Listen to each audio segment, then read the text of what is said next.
Welcome back, folks, to World of Warships Legends. I'm Soopa-Dave, and today I figured we would do the Charles Hughes guide, the American destroyer, for this build and play, and it is currently in the shop half off. If you're watching this video the day or week that it comes out, so I figured it would be appropriate to put this video out. This is gonna be right up front, guys. This is gonna play a lot like every other American destroyer, tier 6 and below. Farragut, the Kid, Benham, just all of them. They're all, they just play, you have short torps, and you have good guns and smoke. And that is what this ship is, and it is a good ship. I do like it. So let's go over the commander build. I am using Vincent Mordoff, and it has a Geist on it. So otherwise, Vincent Mordoff is exactly the same as Halsey, other than one skill. I will show you. So if you are free to play, Halsey, or I will show you the difference on Halsey. For inspirations, as I almost always do, Eric Bay and Jersey Swirsky, because definitely a big help on detectability. The base trait is Destroyer main battery reload time at 5.4%. Observant range. These have solid rudders, so it helps having this extra boost to your reload. These guns are pretty good on these low-end American destroyers. Look at me now for detectability and perceptive. These guns on most American destroyers turn pretty quick enough as it is. You might as well take the incoming damage and torpedo detectability range. Now for Vincent Mordoff, we have sheltered arms, and this is such a really good trait. To help your torpedo and your main battery uh, not get destroyed or on a cooldown. So otherwise, if you're taking Halsey, instead you will have the smoke on the water trait or skill, and then with the legendary skill being unstoppable. For your upgrade or your mods, aiming systems mod 1, because the guns already turn well enough on this ship. For your second one, propulsion mod, just to start and stop you and get you going. It has a pretty good rudder on it already. And obviously concealment mod on mod 1. Uh, and for your loadouts, you get two really good smokes, and you do get two engine boost and two defensive fires, or AA fires, which hopefully you don't have to use, because anytime there's a carrier focusing on you as a destroyer, it's not always a lot of fun. For health, it doesn't have a ton of health, but I mean, you're gonna, if you spot somebody else and you have the advantage, you're gonna eliminate them super quickly. With artillery, or with your artillery, you have four of the classic 5-inch guns. The Americans that reload really quickly, they do decent damage. And don't sleep on the AP. You can Citadel cruisers with this at within 8 kilometers most times. Torpedoes, it does have 10 of them, but they're slow. They don't have good range, and sometimes, if you're trying to just use this as a torp boat, it's going to be really hard, because you're going to be putting yourself at serious risk just to throw torps out. A lot of times, I'll use these as defensive or kind of protective measures when I'm coming into where I think a destroyer is. For AA defense, again, with destroyers, they don't have much, and particularly this thing, uh, you know, it it has 3.5 and 5 kilometer um, AA guns, but they don't do a lot of damage. So you cannot rely on these, even with that defensive air boost. Maneuverability, this thing turns really well, and it's not the fastest destroyer, but it's enough to get the job done. And 5.2 detectability. For your armor, it's a destroyer. You don't have a lot. So when you're spotted and you're not using your smoke, uh, it can be a significant problem, obviously, of being in a destroyer. As we go ahead and start this match and check who we're up against, I do want to say it is disclaimer time. This is a beginner's guide to help out people just learning this ship or learning the game in general. This is not for professional gamers that know everything there is to know about everything. There is also multiple ways to build and play ships, so opinions will vary. I am just a above average player. I don't claim to be the best player in the world. I just am a pretty darn good player. So I do make mistakes. You're going to see some in this match. And also, you didn't come to this video to see how to pronounce names, as I am very terrible at slaughtering other beautiful languages. It's almost an art form, so keep that in mind when you're watching this, guys. With that out of the way, we are on Tears of the Desert. And I, oddly enough, do not get this spawn. Normally, I spawn on the other side. I don't get this side very often at all. So it was interesting me to get to play this side a little bit. With that being said, our battleship and our destroyer are gonna, or our cruiser buddy, are just gonna bail on us. We're gonna be completely by ourselves over here for a significant part of the match, and this always happens, or it happens a lot in these matches where you have the one unclaimed on one side, and then you have the two claimed ones on one side, and everybody goes for the unclaimed one, and a lot of times it's a waste of time. There's two caps on the other side.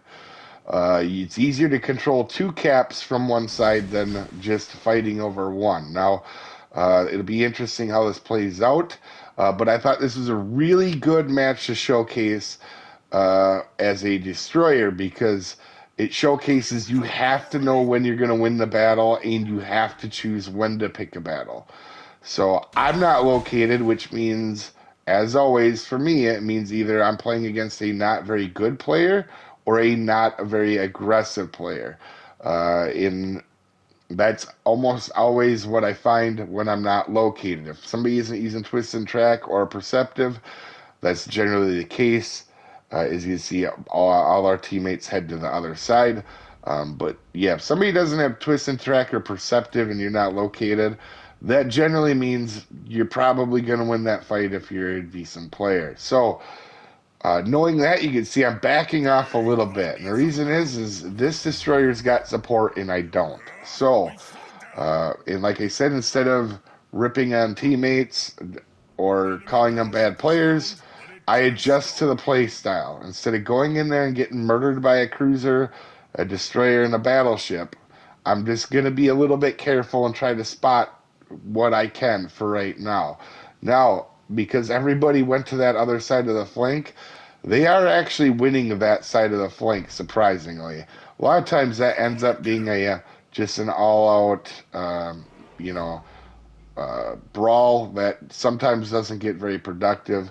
In fact, even with everybody on that side, you can see that we have, in fact, lost that cap. So that's why a lot of times everybody flooding to that cap is not necessarily a good thing, and I could have been much more effective if I had help here early on. But one thing I noticed is that French cruiser is heading behind an island, so that's why you see me charge up. I want to win this battle, and with the cruiser going behind the battle, it's 1v1. And a lot of times I'm going to win that 1v1 battle, and we do get hit by the French destroyer, but our cruiser, or that French cruiser, before he goes behind the mountain. But again, the French, we do get help from a cruiser there. We do get a salvo coming in. So, choosing when to pick your fights is huge, guys. And you're going to see, I'm going to torp just in case he's going to come around, because I'm sure that destroyer or that cruiser, that French cruiser, is not happy. So I'm going to torp that gap in hopes that he charges me. Now he ends up not charging, but you can see picking and choosing your battles, letting ships come to you when you don't have the advantage. You do not want to start battles when you don't have the significant advantage. And the reason why is, if you come away and you only have 100 health, from a match because you barely won the destroyer, you're going to be very ineffective the rest of the match. So you not only want to make sure you're going to win, but a lot of times you want to make sure you win well enough to keep helping your team afterward. Now here, we do have both of our smokes, so we're in a pretty good position still. We lost half our health, but we did get rid of a solid destroyer in. So we are actually gonna, instead of worrying about the cruiser, we're just gonna go straight for this cap. Cap control is huge. Now we have now taken the A side, so we have started to win that side over there. But in that same time frame over here, by myself and with that one cruiser's help that came in later, you can see we're going to be able to control two caps. And me being able to control the two caps, if you spawn on this side, I never leave my flank, but I feel like this is more important. As we see at New Mexico here on fire, we are gonna, we're gonna see that obviously they are getting spotted. It is not me, I'm the closest guy. I'm spotting him now, but there's other people to spot. So we do in fact smoke up, and we're gonna try to help get rid of this battleship quickly, just to get rid of them. While we take the cap. Normally, I do not like going into a cap and just smoking up. However, we had other people spotting, so it's not, the team wasn't relying on for me for spotting. Otherwise, you never want to just run into a cap and smoke up. If you don't have spotting, you 100 or if your team doesn't have spotting, you just running into a cap and a destroyer and smoking up is not good, because especially if there's another destroyer there, because then you will let them know where you are, and you'll just, they'll torp into you. With that being said, LaGarrison is charging. I just placed a smoke out and sent torps out. I'm going to get back into my smoke and help get rid of this guy, because him charging in like this, he could have a sonar. We're actually going to go ahead and do our best just to get rid of him. And this ship has solid DPM for a destroyer. As you can see, we do get a fire. And actually, he does turn broadside here a little bit. So I switched to AP, but he angled and saw it. So good play on his part. And we do actually get sonared here. So me helping to get rid of him was huge, because I probably would have died if I hadn't. And you can see I got really unlucky. I must have shot a shell right as I was leaving the smoke, because I am spotted by the Bayern. So I'm going to do my best to keep distance to him and get back in my smoke, because I do have smoke left. And I do believe he's going to get a good hit on me. Yep, there. So we do go undetected. We want to get back in the smoke. Obviously, the match is almost over now, but we won our flank and we gained an extra cap. So that's huge. And we did it with a disadvantage over here. We were up against, we didn't have any help for a lot of that, and we did get a little bit of help at the end, but we still prevailed, knowing when to push up and attack. So anyway, we're going to try to get the Bayerna going here. I probably should have used AP, but I was trying to get a fire. Here, but definitely you can see these shattering. Definitely should have used AP, and you're gonna see here they're just gonna shatter. It is what it is. I was more worried about not dying here, so we're just gonna back up. I know the shooting distance is 10-6, so we're just gonna back up out of range, and there's not much he's gonna be able to do after that, because he's, we just want to stay alive. And obviously with them two ships that low on health, us having every cap, with 6 minutes to go, it's going to be really hard for them to win this match. So at this point, I'm not too worried. I know we're going to win. There's times when you definitely can lose a match by being too aggressive, but this is not one of them. Like if it's 7-2 and you have all the caps, you're going to win the match. Like.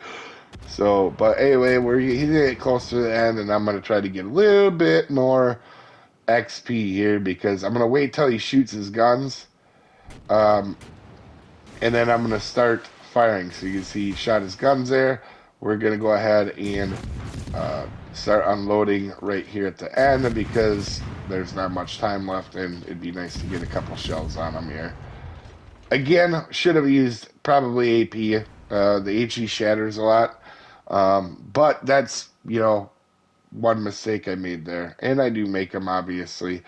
But we do help our team quite a bit, a significant amount, winning them caps. But anyway, hopefully this helps you guys out. We'll see you next time. Have a good one.